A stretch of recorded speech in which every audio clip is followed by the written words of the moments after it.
네, 반갑습니다. 네, 믿는 사람들은 넓게 넓게 고르게 고르게 신자 탕탕평평 대한민국 헌법 이야기를 시작을 해야 되는데 그 앞서서 굉장히 중요한 우리의 대화의 전제가 될 어떤 기준점 하나 찍고 가야 될 것 같아요. 네, 바로 그리스도인의 국가관입니다. 국가란 무엇인가? 네, 너무 큰 주제가 될 수도 있는데 너무 어렵고 넓은 이야기들을 다 펼쳐내기에는 또 쉽지도 않고 또 저도 그만큼 지식 수준이 있는 사람은 아니고요.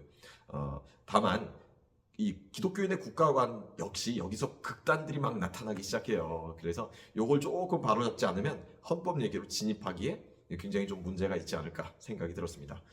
또 저랑 생각 다른 분 존재할 수 있어요. 말씀드렸지만 다양하다고요, 국가관. 다만 신자 탕탕평평에선 극단은 좀 배제한다. 네. 우선은 오늘날 지구촌을 구성하고 있는 대부분의 국가의 형태, 그것은 무엇입니까? 그렇죠. 국민국가, 네이션 스테이트라는 개념이죠. 우리가 사회 시간이나 중학교, 고등학교에서 들었던 내용들이죠. 바로 법의 울타리 안에서 동일한 언어 문화를 공유하고 있는 집단이 이 영토를 명확히 규정하고 그 내부에서 동일한 법적 권리와 의무를 행사하는 이제 그런 개념을 국민국가라고 해요. 뭐 이렇게 복잡하게 얘기하시냐? 아니, 쉽게 말해서 고려는 국민국가 아니었고 조선도 국민국가 아니었고 대한제국이야말로 더 황당한데 대한국은 만세 불변의 황제국이다, 전제국이다 이렇게 선언하고 시작하니까 그것도 국민국가 아니었고 지금 우리가 살고 있는 대한민국 국민국가예요. 북한은 어떠냐? 국민국가라고 하는데 국민국가 아닐 가능성이 크죠. 만세 불변의 전제국 같은 뭐 여기에 대해서도 또 여러 가지 얘기가 있겠지만 적어도 저는 북한의 체제를 긍정하는 사람은 아니다. 그쪽에 가 있지는 또 않아요. 네, 왜냐하면 벌써부터 막 이상한 색깔로 저를 보시는데 네, 굉장히 중도에 있습니다. 그래요. 국민국가에 대해서 그러면 대부분 나라가 그 형태를 취하고 있는데 왜 이렇게 신자의 국가 간에선 극단이 존재하냐? 일단 그 뿌리가 되는 것이 프랑스 대혁명이었기 때문이에요. 프랑스 대혁명은 이제 그 혁명의 모든 극단적 요소를 진짜 고루고루 갖고 있는 혁명이다 보니까 해석에 있어서도 다양한 관점이 존재합니다. 무엇보다도 이제 믿는 사람 입장에선 왜 극단적인 이해가 나올 수 있냐면 프랑스 대혁명이 터지기 이전의 질서를 구질서, 구체제의 모순, 앙시eng 레짐이라고 하잖아요. 그러니까 굉장히 변태적으로 그 소수의 권력 집단이 사람들을 찍어 누르고 지배했던 세상 아닙니까? 그러니까 오죽했으면 혁명이 단두대 싹둑싹둑 했겠어요. 그런데 그 구체제의 모순을 지탱해주고 있었던 이론이 바로 카톨릭이었어요. 그렇습니다. 그러니까 혁명의 성격이 어떻게 돼버렸냐면 반기독교가 돼버렸죠. 반기독교. 프랑스 대혁명은 매우 반기독교적인 정서를 갖고 있어요. 근데 그런 역사 배경을 좀 알고 보셔야지 처음부터 이 사탄 먹이들이 교회를 적대하고 사람들을 다 몰살시켜버린 나쁜 혁명, 인본주의는 사탄의 것. 그러니 그 결과로 등장한 국민국가는 사탄의 계략이 숨어 있어.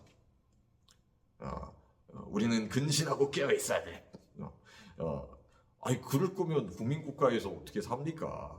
네, 지구촌의 대부분 나라가 국민국가예요.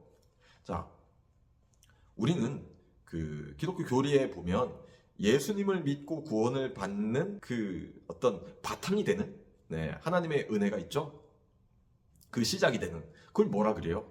그걸 특별 은총이라고 합니다. 특별 은총이에요. 저와 여러분은 아마 그런 하나님의 특별한 은혜 가운데 있는 사람들이겠죠. 그런데 일반 은총이라는 게 있어요. 이것은 신앙과 별도로 이 세상에 사는 모든 사람들에게 하나님이 고루고루 보편적으로 나눠주시는 더 나은 세상으로 발전시켜주시는 하나님의 은총이에요. 인류가 가진 지혜가 너무 극단 폭력 파괴로 나가지 않고 서로 인정하면서 민주주의를 발전시켜갈 수 있는 것? 네, 이건 일반 은총의 영역으로 봐야죠. 그렇다면 프랑스 대혁명은 정말 굉장히 폭력적이었지만 그 이후로 시간이 흐르면서 어떻게 발전해 왔는가를 보면 저와 여러분이 살고 있는 대한민국의 2026년 썩 나쁘지 않잖아요. 마음껏 대화할 수 있고 마음껏 우리의 행복을 추구할 수 있고 심지어는 굉장히 극단적인 정치적 견해를 아무리 떠들어도 그 누구도 잡아가지 않잖아요. 네. 그 러시아 우크라이나 전쟁 났을 때요. 전쟁 막 시작했을 때 어떤 러시아인이 이 붉은 광장에 그냥 흰 종이 있죠. 백지 한 장 들고 가만히 서 있었어요. 어떻게 된지 아세요? 잡혀갔어요. 아무 얘기도 하지 않고 이제 그것을 보여주면서 이것이 오늘날 러시아의 민주주의다 하면서 비판하고 싶었던 건데 설마 잡아갈까 했는데 백지 들고 혼자 서 있었는데 진짜 잡아갔다니까요. 그러니 일반 은총의 연장선에서 인정하고 극단적으로 지금의 국가 형태에 반대하는 것, 네, 이건 좀 배제하자 이런 말씀이고요. 그러면 또 다른 극단이 나오죠. 보셔라. 국민국가가 발전해 오는 과정을 통해서 하나님의 뜻이 실현됐으니 우리는 더 국가를 완전하게 하나님 나라처럼 만들어야 돼. 이런 입장도 있어요.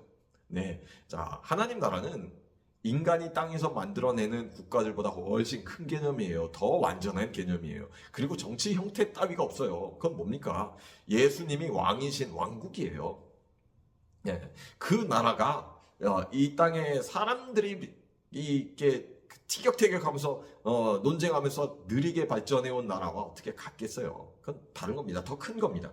그러니까 믿는 사람들은 하나님 나라라는 더 큰 나라의 시민권을 가진 존재들로서 이 땅에 있는 대한민국의 시민권도 동시에 갖고 있어요. 이중 국적자입니다.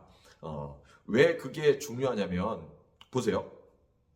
아까 일반 은총 얘기했죠. 대한민국이 더 온전한 민주주의 국가로 발전해가는 과정에 분명히 하나님의 어떤 개입하심과 뜻이 있을 거예요. 그렇게 잘 됐으면 좋겠습니다. 더 안전하고 행복한 사회에서 저희 자녀들이 살게 됐으면 좋겠어요. 그러나 죽었다 깨어나도 하나님 나라 그대로 가지는 못한다라는 거예요. 오히려 더 완전한 나라의 가치 기준을 가진 저와 여러분이 대한민국의 침투에 들어오는 거예요. 그래서 우리가 이곳에서 사람들을 바꾸어내고 사회를 이 빛과 소금으로 바꾸어내는 것이죠. 네.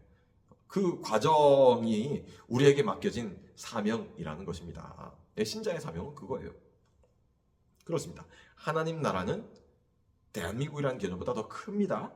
네. 이걸 잘못 이해하면 뭐가 돼버리냐면 국가 자체를 숭배하는 국가주의가 돼버려요. 네. 절대로 이퀄 관계가 될 수 없습니다. 대립 관계, 적대 관계도 아니고 이퀄 관계도 아니에요. 그렇습니다. 하나님 나라는 그러면 어떻게 이 땅에서 펼쳐집니까? 정부를 통해서 일반 은총의 영역에서 실현되는 것도 분명히 있어요. 그렇지만 더 많은 부분 그렇습니다. 저와 여러분 믿는 사람들을 통해서 교회를 통해서 하나님 나라는 이 세상 속에 하나님 나라의 가치들을 실현하도록 작동하는 거예요. 그러라고 저와 여러분이 있는 겁니다. 그런데 여기서 또 뭐가 달라지는 거냐면 하나님 나라는 어떻게 세상 나라 속에 나타납니까? 그 어떻게 실현할까요? 네. 어떻게 하면 하나님의 뜻이 이 땅에 이루어질까요? 우리가 그거 기도하잖아요. 아버지의 뜻이 이루어진 것처럼 땅에서도 이루어지게 해달라고 기도하는 게 우리 주기도문 예수님 가르쳐 주신 기도 아니에요? 그럼 그거 어떻게 이룹니까? 네. 그것을 법으로 힘으로 이 하나님 나라의 뜻과 기준과 다른 법들은 만들어지면 안 되고 하나님 나라의 뜻과 맞는 기준만 만들어야지 만들자 없애자 뭐 법으로 얘기하는 거는 법은 다 폭력이에요. 네. 그걸 통해서 하나님 나라의 뜻이 나타나겠습니까? 그게 맞다면 그러면 이제 예수님은 왜 십자가에 죽으셨어요? 예수님이 십자가에 못 박혀 고정돼 버리셔요. 아무 동작을 할 수 없는 무기력한 상태에서 돌아가시면서 그 십자가를 너희도 지고 따라오라 하시잖아요. 그렇습니다. 세상을 바꾸는 힘은 거기에 있어요. 십자가가 가장 큰 혁명입니다. 만약에 이런 생각을 해보세요. 좀 끔찍한 상상이긴 한데 일제강점기 일제가 그 종교가 개신교였다 한번 상상해보세요. 한국 신민이 되기 위한 의식으로 성부, 성자, 성령의 이름으로 세례를 준다. 이 대한민국에 개신교 이렇게 많았을까요? 절대로 그렇지 않죠. 네, 무슨 말씀을 드리는 거냐면 강제해서 하나님 나라가 도래하는 게 아니라는 거예요. 하나님 나라는 감화, 감동, 우리의 마음을 바꾸면서 움직여지는 겁니다. 그래요. 그 우리의 마음을 바꾼 게 뭡니까? 예수님 십자가 아닙니까? 예수님 십자가가 내 마음 바꾸지 않아서 내 마음 바꾼 적도 없는데 내가 신자다. 그거 가짜예요. 예수님의 십자가 그 마음 본질을 바꿔야 신자지. 기본적으로 신자는 예수님의 십자가가 센터에 딱 놓이고 이게 절대가 되는 거예요. 그러면 예수님의 기준은 뭡니까? 사랑이죠. 희생이죠. 네. 그걸 통해서 사람들을 바꿔낸 것. 그것이 하나님 나라의 방법이에요. 왕이 직접 그렇게 해서 너희도 이같이 해라 했으면 당연히 그렇게 따라야죠. 네, 그렇습니다. 그래서 이 국민국가라는 시스템을 이해함에 있어서 너무 극단은 좀 배제하고, 자, 그러면 신자의 포지션은 뭡니까? 정치에 관심을 가져야 됩니까? 안 가져야 됩니까? 적당히 가지자 이거예요. 적당히.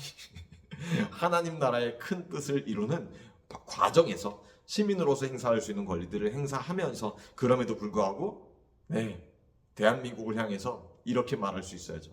오늘 너희가 모르는 다른 나라의 비밀스러운 일들이 있다. 우리는 그 비밀을 가진 존재로서 그 십자가 사랑으로 하나님 나라의 이 침투가 이루어지도록 기도하고 또 삶으로 살아야 되는 사람들이다라는 것입니다. 네, 그러면 국민국가 다음은 무슨 체제가 또 더 나은 게 있습니까? 성경에 체제 바꾸는 얘기 없어요. 성경엔 체제 변형 이야기 없습니다. 그냥 주어진 세상, 주어진 시대 속에 성실하게 무엇이 더 하나님의 뜻일까 몸부림치고 고민하면서 진실하게 살아내는 신자의 삶만 있을 뿐입니다. 네, 감사합니다.